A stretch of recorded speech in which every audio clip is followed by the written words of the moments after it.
think we're live now. Welcome everybody. Hello to the second English symposium from Cafe Talk. And yeah, as part of the Africa campaign, I'm talking to 3 tutors today from Uganda, South Africa, and Cameroon. And we're going to hear their presentations. 皆さん第2回英語シンポジウムへようこそ。今日はアフリカキャンペーンの一部として、ウガンダ、南アフリカ、カメルーンの講師がそれぞれの国について紹介いたします。And yeah, so if you would like to introduce yourself, Sarah, why don't you start? Hi, everybody. Thank you for joining the symposium. My name is Sarah. I am actually a tutor online, and I've done extensive research in teaching for the past 6 years, and it's been a pleasure to be a part of Cafe Talk. It's nice to meet you. Great. Okay, then Billy, please. Thanks, Astrid. Good day. I'm Billy from South Africa. I am with Cafe Talk for now 14 months, and it's been an exciting journey all around. I teach coding, I teach project management, I also teach career development, and I'm very happy to be here today to talk to you about African Indigenous Knowledge System on our African Symposium. Thank you. Okay, great. And yeah, Dorothy, please. Hi, everyone. My name is Dorothy Shia from Uganda, and I'm a new tutor on Cafe Talk. And it's such a pleasure to be part of this symposium. Thank you. Okay, great. Thank you. Yeah, my name is Astrid. I'm from Germany and I work for Cafe Talk. So I'm going to be hosting today. And I'm also not a native English speaker, just like most of our listeners today.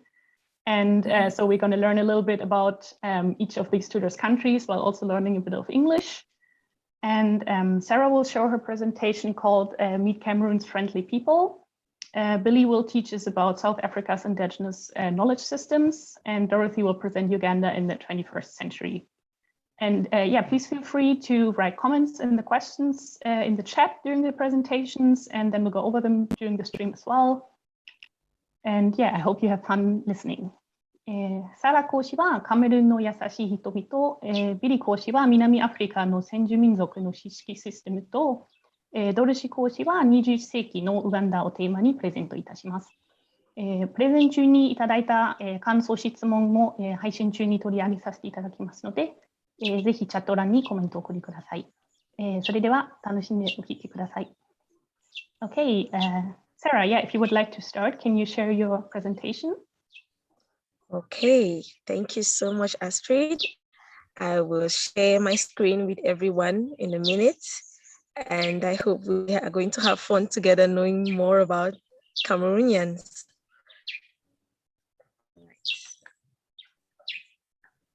Can you see that? Yes, looks great. Okay. All right. So I'll begin my first slide to discuss about the culture of Cameroon. Briefly, I'll start first with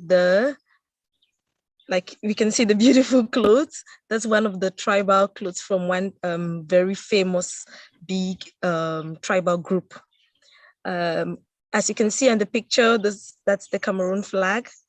The people are holding it. This is actually our national festivals. Like during Independence Day, we walk on the street and celebrate the day with a march past. So many people don't know about Cameroon, mainly because it's slightly like a little country in quotes based on population. But Cameroon is mostly referred to as Africa in miniature, which means that in Cameroon, you can see tiny little parts of every continent, every country in the continent of Africa. I'll explain that as we go forward. First, I'd like to talk about education. Many Cameroonians love to go to school, and of course, the government has made provision for education. So the literacy rate is really, really high. I mean, like 70%. Of course, not too high, but reasonably, most people have an idea of what it means to go to school, and parents would work tooth or nail just to make sure that their children go to school. And that has helped a lot with stability based on literacy, even though, of course, there are challenges relating to employment and working. I'll go straight to the next slide relating to the gender. Cameroon, funnily, has the male population is almost equal to the female population, as we can see on the tiny pyramid.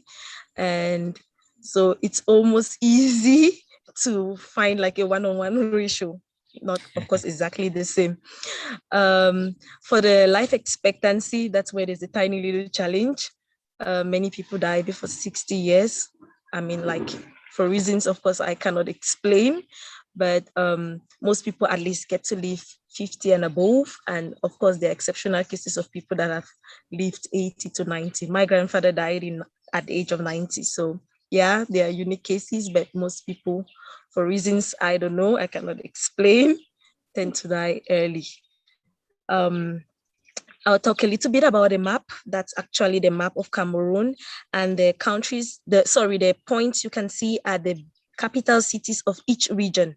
Cameroon has 10 regions, and in each of these regions, of course, they have so many different tribes, which I'm going to talk about later.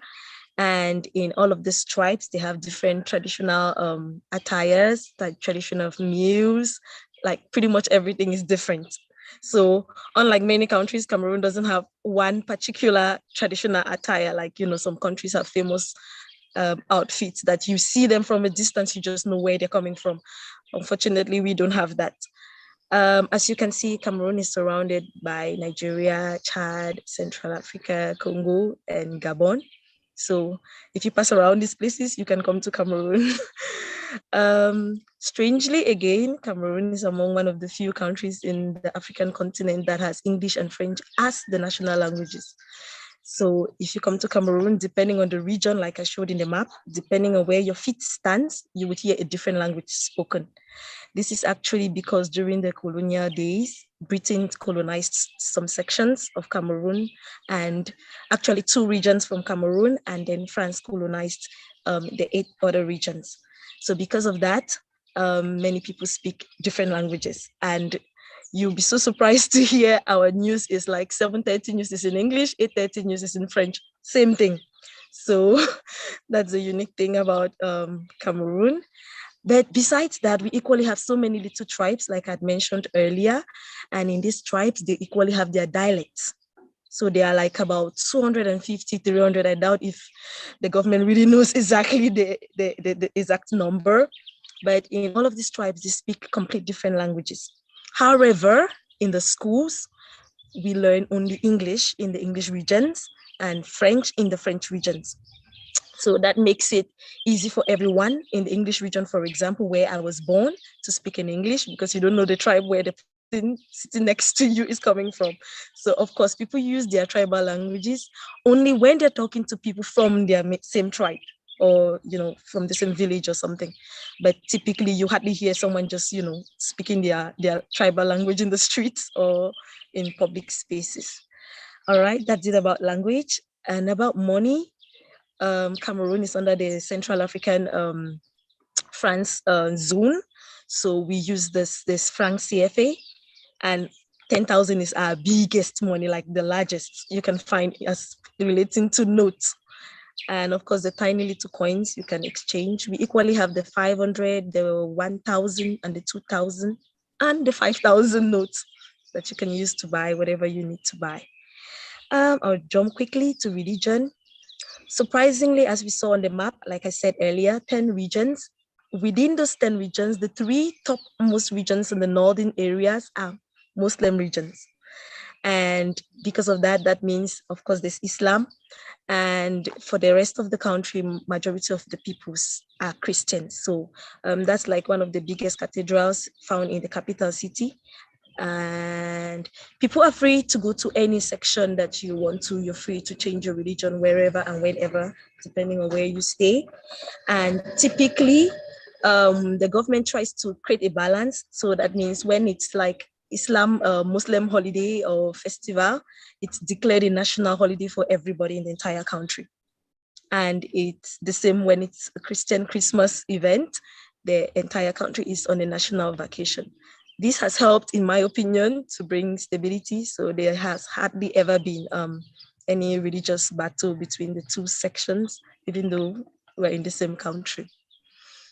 All right, I'll jump quickly. I think I already mentioned this, the many tribes in Cameroon and their uniqueness. And I'll talk a little bit about art. Cameroonians love, creating art stuff. And if you visit, you'll see more. I can't go too much in details to say about that. But yes, if you come over, you see. And again, relating to dance, of course, Cameroonians love dancing. I have heard, I'm not going to brag, but that we are one of the friendliest people in the continent. Please let the others not be jealous. I'm just being truthful. We love to dance. And this is like some tribes. I just took random pictures. Each tribe, like I'd mentioned, has their traditional outfit. They have the traditional songs, of course, in their languages, and they always have national displays. Some tribes even have like Sunday meetings every weekend, so they come together and dance and display their culture. For music, of course, like I'd mentioned, Cameroonians love music. So these are some of our famous musicians, and we have a brand called Makossa that's pretty typical only to Cameroonians, and it's just a unique blend of awesome music. You can find out on YouTube if you're interested. Relating to sports, Cameroonians love football. I know Bafana, I mean, South Africa will be jealous about this, but yes, we love football and we've won the Nations Cup a couple of times. And it's been an awesome victory in the country. Every time there's a match, oh my goodness, you need to see the joy in the streets. People paint their faces green, red, yellow, the color of the flag, and they're just crazy. They can drink like the next day if we win, of course. If we don't win, okay, I will not say what will happen, but that's it. And yeah, we have beautiful museums with artifacts. If you are interested to come see, you'll be welcome. And then I'll say thank you. I'm waiting for your questions. Thank you, Astrid. Okay, thank you so much. Yeah, in the chat, we have a question about the bills that you showed, the money from Cameroon. Okay. And they're asking if you know the name of the person on the bill and what they did. Good question. Unfortunately, I don't know, and I've always been asked that question. Typically, many bills will have like a national figure or so. I have no idea who that lady is, and I just grew up seeing her. Okay. Yeah, but for the building, it's a famous building here in the capital city. It's a big government building. So at least I've seen that with my 2 eyes, but I don't know who that lady is. I'm going to ask the president maybe. Okay. All right. And yeah, then we also have a question from Manami, who's asking, which city do you recommend for sightseeing? Like I began, Cameroon is Africa in miniature. It means that in almost every region, you see something unique. So if you go to the north, there's the Sahara Desert. Those who like to dare to see that. I haven't been there myself, so I cannot recommend, but it's awesome because the heat is, crazy. But in my region, I'm beside the Atlantic Ocean, so you can come. The beach is awesome there. And if you go to the eastern region, you see the rainforest. I mean, it's really huge. Cameroon exports one of the highest timber, and of course, there's a mountain also in my hometown. So it just depends on what you're interested in. Almost every region has something very unique that you would want to experience. Okay, thank you. Yeah. And Makiko is asking, there's a bird singing in the background where you are, and she's asking if you know what kind of bird that is, because it sounds so lovely. No idea. I'm just sitting outside. I don't even know where the bird is. I could see it, maybe I would know, but I cannot see. Oh no, okay.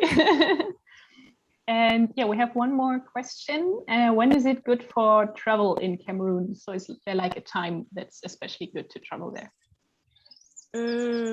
Once again, I keep going back to the first question, depending on where you're going to. So for example, right now during from say June to August, it's heavy rainy season in the region, the mountain and the sea area. But right now in the capital city where I actually stay, it's a bit warm. But if you go to the north, it's almost always hot. So it just depends on where you want to go. And the rainforest areas are also always wet. Cameroon is one of the wettest countries in the world. So it depends on where you want to go. But I would recommend December period is the best. It's a bit dry and it's easy to move around. Yeah, that's good to know. Thank you so much. You're welcome. And you have some thank you messages as well. Thank you, Sarah. Very informative, friendly presentation. We have some thank you points even saying it's great to hear from native speaking people from Africa about their countries. Thank you so much.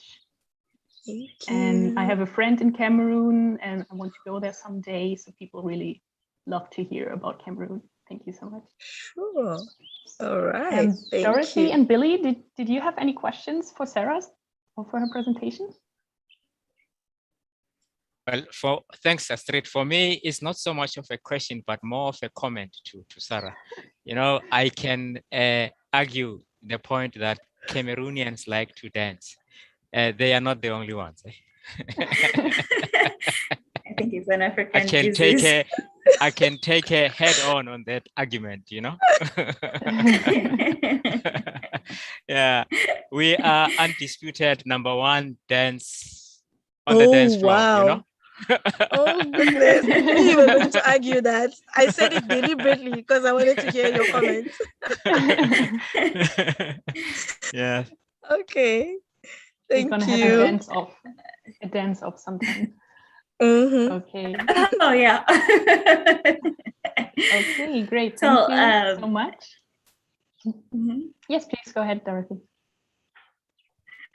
It's not much of a question, but according to what I'm actually surprised that you people in Cameroon also have the Bantu group, because it's also here in Uganda.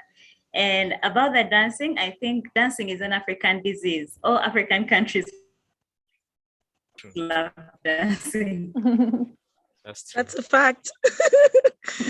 Yeah, that's true. There's one more question. Do you dance often, Sarah? Of course I do. Like I said, it's in our genes, you know, it's unfortunate. I do it like all the time. Okay, fantastic. Then yeah, if we want to move on, you can stop sharing your screen and then Billy can go ahead and start his presentation. Yeah.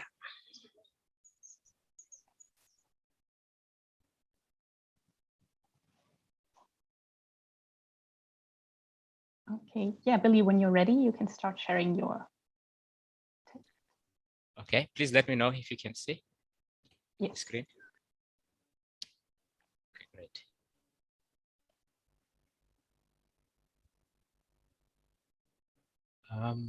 I'm using two screens here. Pardon me if you see me facing the other way, you know. That's fine. Yeah, I can see your screen now, so I think we're ready. All right, thank you. Thanks. I'm going to be talking about African indigenous knowledge system. It's quite a big subject, but for the benefit of time, and I'll only drill in and talk about plants, environment, and ecosystems, at least for the next 10 minutes. And then on the last 5 minutes, I'll take question and answers, right? The IKS, as it is known in short, covers things like plant, environment, ecosystems, which is what I'm going to be covering in the next 10 minutes. And then there's also community and lifestyle, where they're basically using indigenous knowledge system, you know, to support community lifestyles. There's arts, there's culture, as well as heritage. It's quite a broad and fascinating subject. We can talk the whole year about it and not even get anywhere near answering all the aspects of it, you know. And then there's African architecture, there's languages, there's dress code, different dress code for different communities and different tribes. And then there's different textiles as well, you know. And based on a specific tribe, you can tell them by their dress code, you know. And then lastly, there's African food, African cuisine. That's vast. That's also very interesting. We can spend a lifetime and not necessarily cover half of the subject, you know. So for those who would be interested in hearing and learning more about the rest of the African knowledge systems, I would encourage them to sign up for the lesson on Cafe Talk. I have it on offering. All right.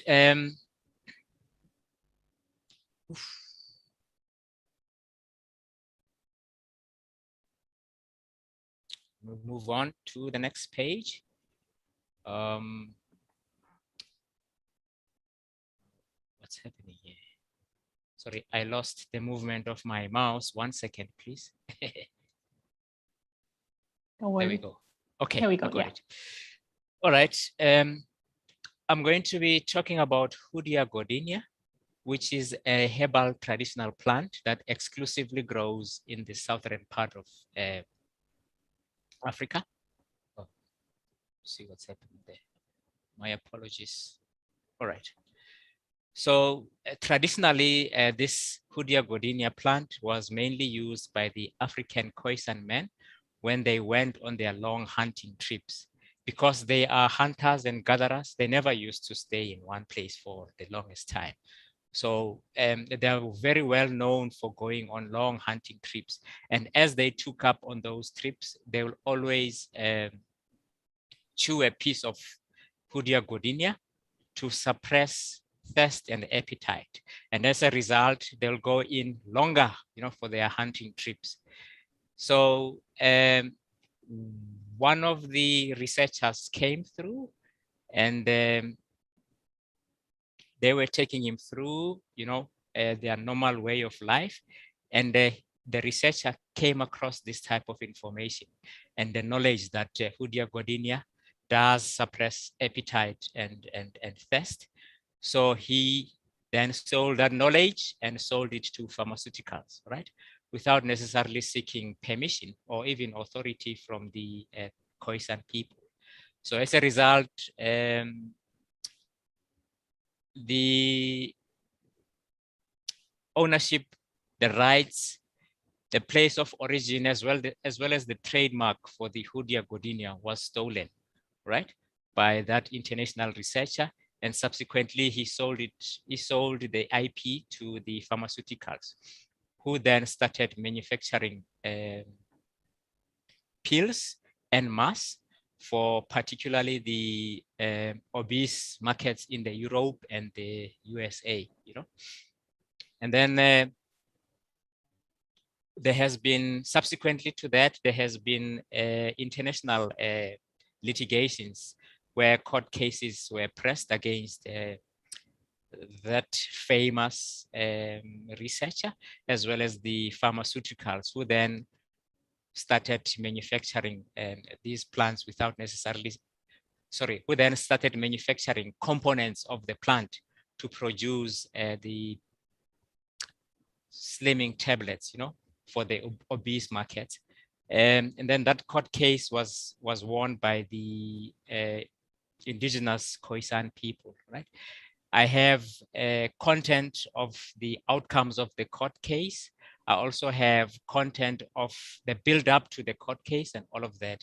And all of those subjects are covered on the lesson I offer. On the next slide, I'm going to show a picture of how the Khoisan people look. Like I said, they are indigenous people who are found on the southern part of Africa, almost at the tip of Africa, right at the bottom of the south. There are stories on public media about the court case that was won by the Khoisan. The court case was against the international pharmaceuticals, who then started producing the pills without seeking permission or even authority, And on the next slide, let me talk about the second plant, which is the rooibos plant, right? Rooibos is a name used by the Afrikaners for a red bush. It's a herbal plant whose leaves are used to make herbal tea. Again, this tea is exclusively grown in the Northern Cape town of South Africa for the past 500 years, And then the local people have been harvesting and brewing the tea naturally, so that they could enjoy the tea at their leisure. The colonizers, they got exposed to the tea, and they started making it popular and then started exporting it to about 30 different countries across the globe, right? The benefits of the rooibos tea is that it's rich in minerals. It's also rich in vitamin E and C.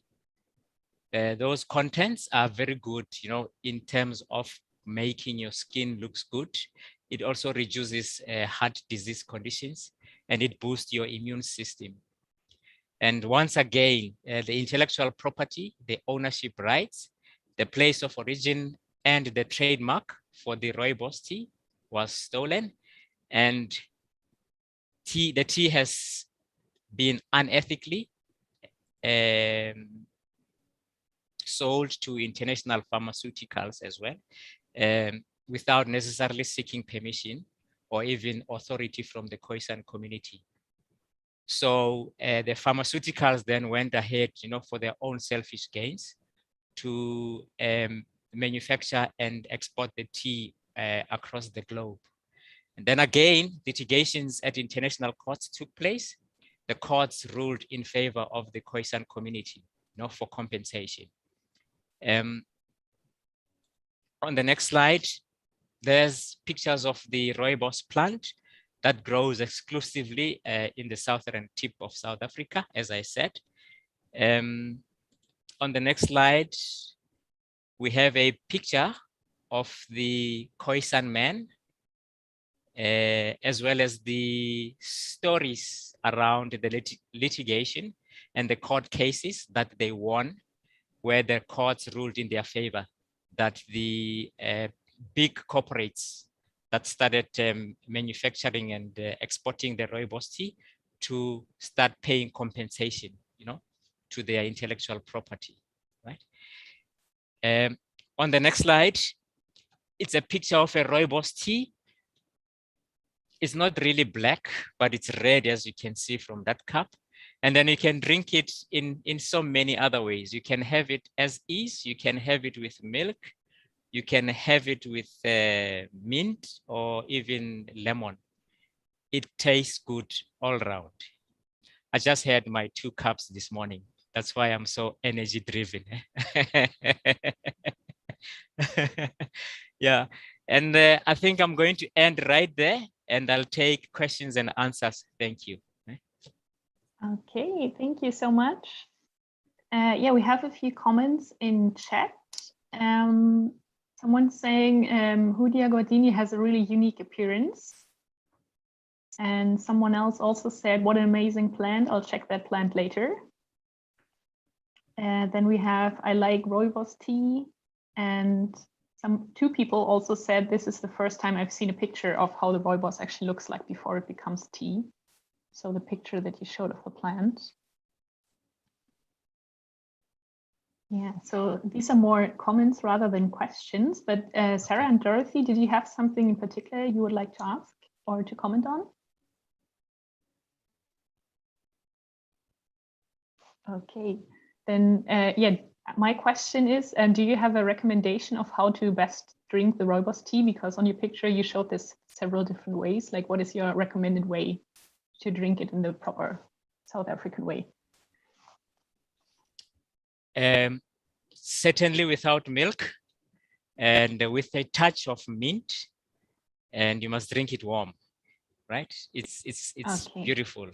It's also lovely when it's warm outside. You can have it as an iced tea.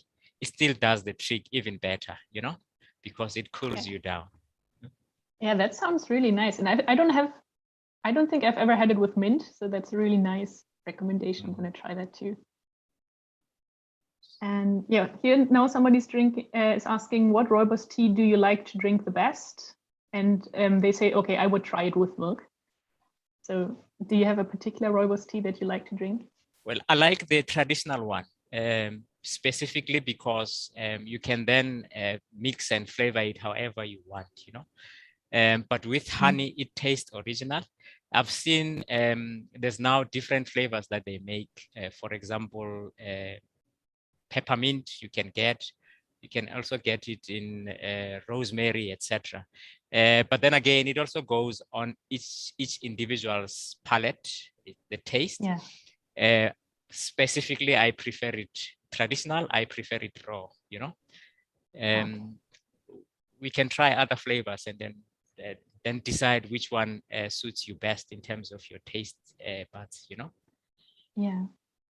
And yeah, Makiko is also saying, I like rooibos tea too, and I didn't know that it's from Africa. So we also learn a lot about these kind of things that we thought we knew about, but give us more information on these topics. Great. Okay, thank you so much. My pleasure. Yeah, if you want to continue, then you can stop sharing your screen. Yes. And Dorothy can get ready to share her presentation.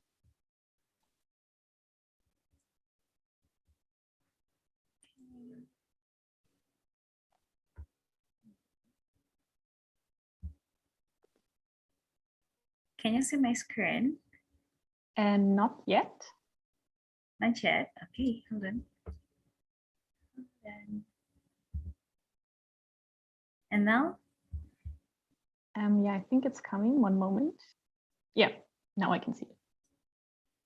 Okay, thank you once again for this opportunity to open up and show people about Uganda right now.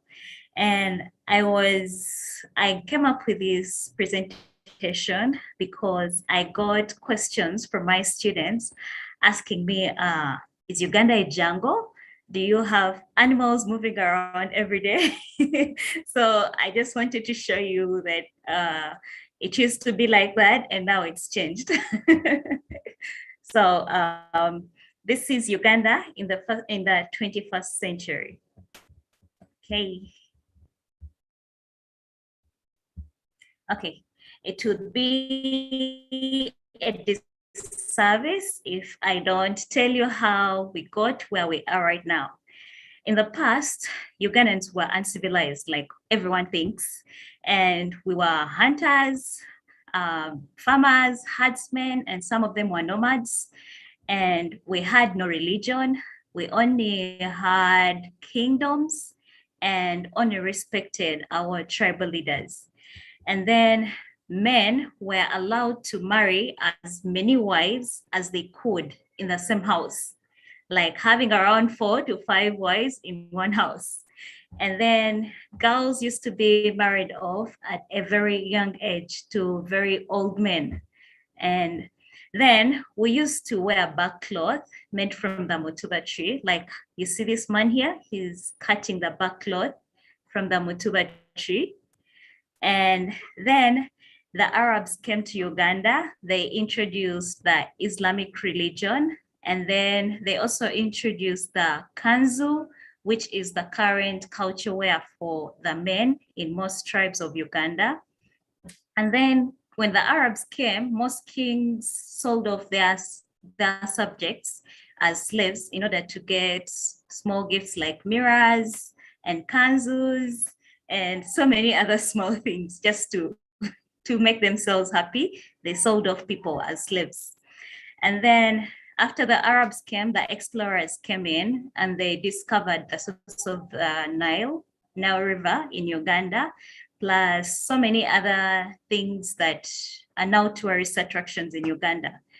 And they were followed by missionaries who introduced Christianity, and they built schools and hospitals. And then Uganda became a British protectorate. And once Uganda became a British protectorate, the British introduced cotton growing. After introducing cotton growing, Ugandans managed to start wearing normal clothes, Western clothes, other than the back cloth. That's when they started wearing these nice clothes now. So, and about the Christianity, when Christianity was introduced, one of the kings in Buganda, the central, got jealous because his subjects were being loyal to an order. He gave an order for all Christians to be burnt alive. And since they were really loyal to their Christianity, they accepted and they got burnt alive. So that's how Christianity spread in Uganda, and it is very common in Uganda. So now Uganda today, this is one of the streets in Uganda today. And this was Kampala before independence. And this is our beautiful Kampala after independence, 59 years after independence. And if you come to Uganda and you find the buildings looking brown, don't be surprised. It's actually not paint, it's dust. Uganda has too much brown dust. And our culture, this is our culture for the Central, because I come from the Central. So I'll talk most about the Central, which I'm more conversant with. This is our king. We are in the .com era, like everyone says, the 21st century, but we still have kingdoms.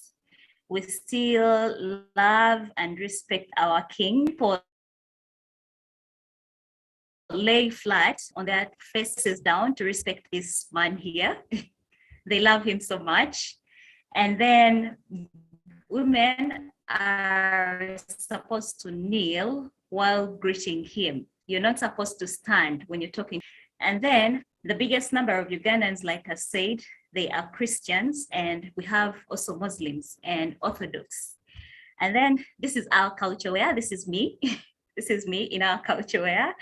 In Uganda, ladies are supposed to kneel while greeting elders and while serving people.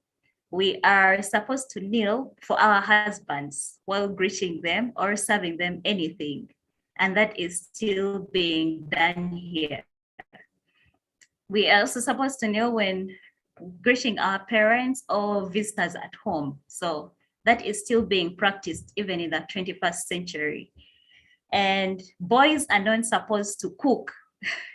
They're not allowed to get into the kitchen. But that is starting to change because of the Western culture that's taking over. And then we still practice our traditional weddings and last funeral rites, and most of those traditional things are still being done even in the 21st century. So since the Western culture has taken over, it's not that everywhere in Uganda, everything is the same. In Uganda, some parts of Asia, like in the Northeast, the Karamojong still dress like this, and they're still nomads. And you'll find them living in the bush or in huts.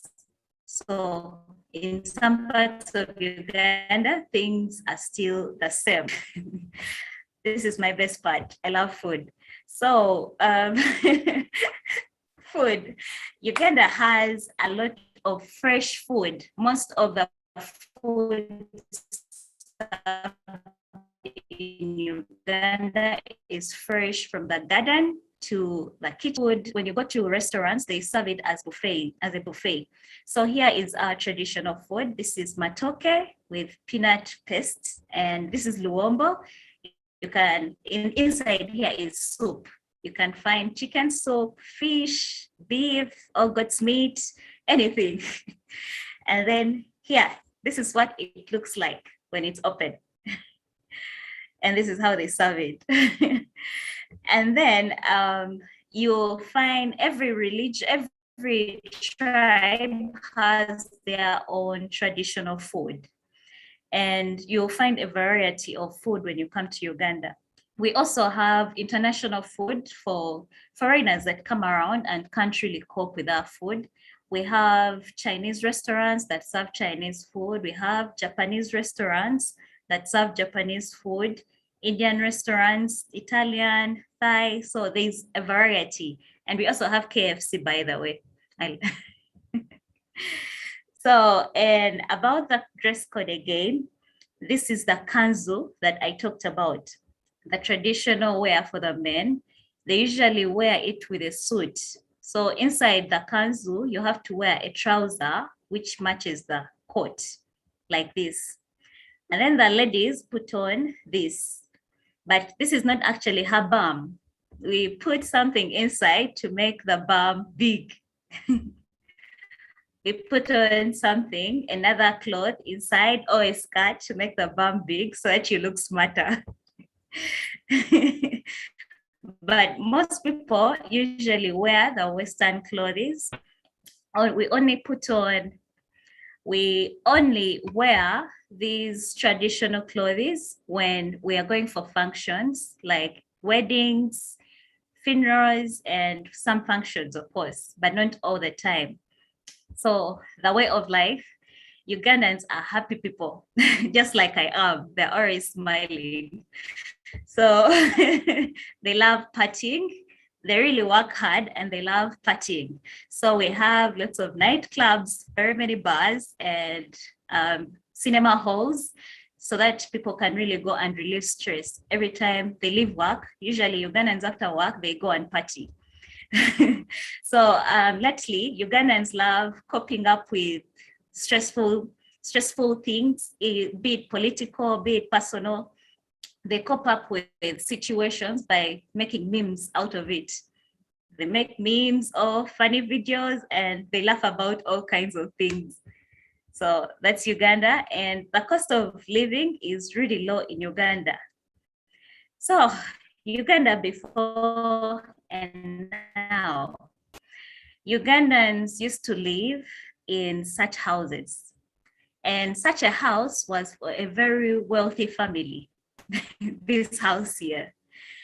And now Ugandans are obsessed with living in nice houses and mansions. So most Ugandans work really hard to build really nice houses now. And in Uganda, it's once they usually used to have big compounds from way back because Ugandan men used to have over 40 children. So with these 40 children, they needed a big compound so that the children can play freely and interact with each other. And then we also hold very big functions in our homes. Like traditional weddings, we don't take them to hotels. We carry them out from our homes. So you can invite over 600 people to come for a wedding. So the life in Uganda. In the past, people used to sit around the fire and parents used to tell stories to their children, sing songs. But now Ugandans no longer do that. They spend their nights in clubs dancing. Ugandans love dancing. And there are days like on New Year's Eve, there's a New Year's Eve where a district ran out of alcohol because people consumed it all. So lately, the Uganda breweries always try so hard to manufacture a lot of alcohol so that it doesn't run out, so that people can party as much as they can. Okay, here are the roads in Uganda. Sorry. Roads in Uganda. This is what roads before used to look like. And up to now, we still have such roads, and it's the real reason as to why most of our buildings are brown because of that dust from these roads. And then we are trying to improve and become better and be like Japan or China. So this is one of the roads that's already done in Uganda, and we have so many more. Most developed countries like Japan, China, the EU, they come in to help us improve our roads and construct them. Like some Japanese company constructed the Nile River Bridge, and it looks like the bridges in Japan right now. So these were hospitals before independence. I don't know if this was the ambulance or the stretcher, I'm not sure. So these were hospitals, and since most Ugandans were using herbal medicines, hospitals were not really that important. But right now, this is one of the referral hospitals in Uganda now. So, and then tourism. In Uganda, we have lots of tourism places that people can go to. Of course, people thought these animals move around on our streets, but no, they have there are fun things that you can do when you come to Uganda. You can go gorilla trekking, you can go bird watching, and then the rafting on River Nile, and so much more. We have so many national parks, and yeah, there are so many beautiful places you can visit. So some of the fun things you can do when you come to Uganda with gorillas, and then the whitewater rafting. Oh, this is very scary. I've tried it and I can't go back because I can't swim. I don't know how I even ended up there. And by the way, as you come to Uganda, don't forget your sunscreen. It's very important for you because the weather at times can get too hot. Like it's an equatorial climate, so at times the sun is so near, so it gets too hot for your skins. So as you visit Uganda, you always carry your sunscreen just to be safe. So thank you very much. I'll be waiting for the questions. Yeah, thank you so much, Dorothy. I think we got the most comments to your beautiful picture of yourself with the traditional clothes. So people are saying, "Oh, beautiful! What a beautiful dress! Oh, so cute!" And one person was asking, in the photo of you in the red traditional style dress, did you wear something special on your head or forehead there? The thing that you're wearing. Is that like something special? It was just jewelry. Okay. No. It's just decoration.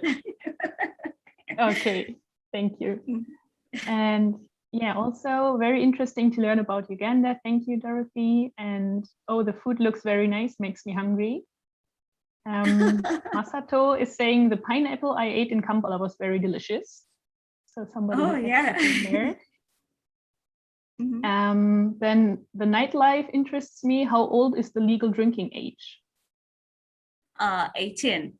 18. Okay. Yeah. And yeah, in Japan it's 20. So people who are not yet legal to drink in Japan could go and drink in Uganda. And yeah, Yamasa is saying the presentation as long as they're 18. Yeah. And Makiko is also saying sunscreen, very informative. Thank you. So lots of comments. How old do you have to be to do the rafting? The water rafting? I actually, since I've experienced it, I think it's better to do it when you're old enough and you're very sure of your swimming skills. It was like, yeah. It's fun, but as long as you know how to swim, you'll have fun. If you don't know, don't try it. Don't try it. Because in my experience, I literally held on to someone's hair and I was shouting for help. Please help me, I'm dying, help. Oh no. So you just have to go and you know how to swim. That sounds quite scary. Okay, Sarah and Billy, did you have any comments for Dorothy? I have a question, Dorothy. I'm seeing the food. Yes. Is that chapati or is it pancake? Chapati. I love chapati. Okay. All right. Billy, did you have one? Yeah. Yeah, it's more of a comment, Dorothy. I had the privilege of spending 2 weeks in Kampala, Uganda, a few years ago. Wow! But I never had an opportunity to taste matuke, you know. So it's very nice. That would mean I'm gonna have to make another trip and arrange with Dorothy that she prepares matuke for me. I definitely will. I will. Okay, great. Thank you so much.